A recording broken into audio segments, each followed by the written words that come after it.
There are consequences, not for the people being pursued, but for other motorists on the road. At the beginning of the month, two Wellington motorcyclists were on a narrow South Island road when a police car turned in front of them to pursue someone who'd been speeding. They both thought they were going to die. Nearly 3 weeks later, both men are still in hospital and only one of them is well enough to talk on television. Are they owed compensation or an apology at the very least? What did happen? Richard Langston reports. It was meant to be a journey along the scenic byways of the South Island, two mates on motorbikes. Instead, it nearly cost them their lives. I bring the bike up as we come out of the corner and suddenly here's this enormous white police car.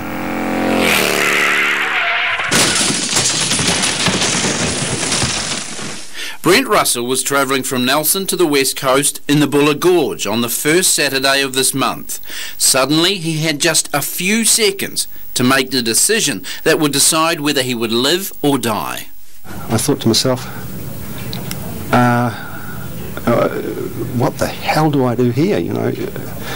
And I had this flash of my children and my wife. Well, if I hit the police car in the front, some soft area, that's probably the best thing to do. So that's what I basically did. And then I went over the bonnet. I think I managed to do a couple of loop-de-loops and landed upside down on the other side of the police car about 10 metres from it. Fellow biker Marty Collins hit the back of the police car and he was knocked unconscious. Remarkably, Brent Russell remained conscious. A police officer was standing above me and he said to me, "Are you all right, mate?" And I said, you know, I can't exactly remember my words, obviously, but to I said something around the thing of what the hell were you doing, either parked there or whatever it was, you know. And he said to me, "You were speeding," and my reaction to that was an expletive. And then he just sort of disappeared.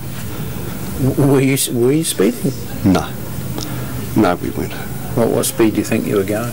Somewhere around about the 95 k's.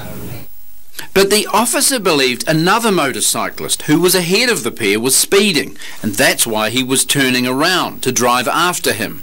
But Brent Russell says the officer made a wrong decision.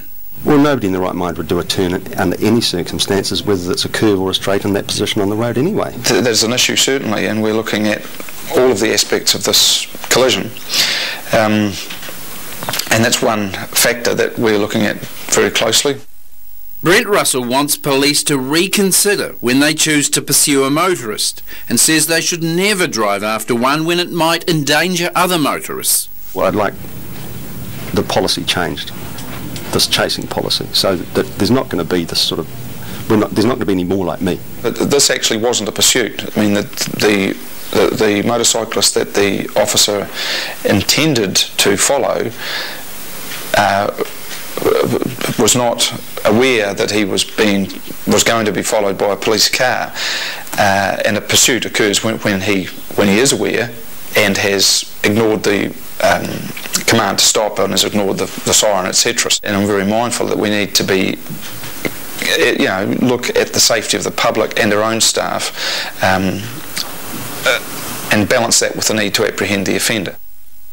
Brent Russell owes his life to rescue staff and the medical staff at Nelson Hospital. 3 weeks after the accident, he and Marty are in Wellington Hospital on the eve of another major operation.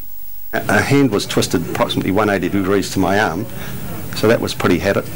Lost the top of my thumb, so my right hand was basically had it. I had a very badly smashed pubic bone and my pelvis broken in several places. And that would account for this rather interesting construction that was done in Nelson by the most marvellous surgeon, which amounts to 3 pins on this side going into the pelvic bone, and same in this, and this holds my pelvic structure together. It could be up to a year before Brent Russell works again as a builder and electrician. He says ACC payments won't adequately compensate him, and he wants an apology from police and some recompense. If this was in, say, the United States, you can imagine the situation there, even in Australia. The mere fact that we have the ACC here isn't something for the police force to hide behind. They need to understand that their actions have got to have a reaction. That's something that I'm not going to comment on publicly right now. I mean, there may come a time when I will look at that again, but at the moment I wouldn't make any public comment on that. Police are still investigating and someone may be charged. I don't know right now, and as I say, I am hopeful that I will have a resolution to that question before Christmas. For Brent Russell, this is a cautionary tale of the dangers of the road, and as people set out for their Christmas break, he wants them to know an accident can change lives in an instant. I don't think I ever considered, and I don't suppose any of us ever consider the consequences of something that happens like this, that it's not just the accident and getting repaired and everything, it's all of the stuff that comes after that.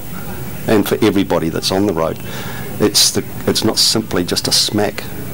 It's trying to repair yourself, trying to repair your life, trying to, for your family, trying to understand and comprehend what's happened. And Richard Langston was the reporter on that story. We're already getting lots of feedback on that story, thanks to the people who've emailed us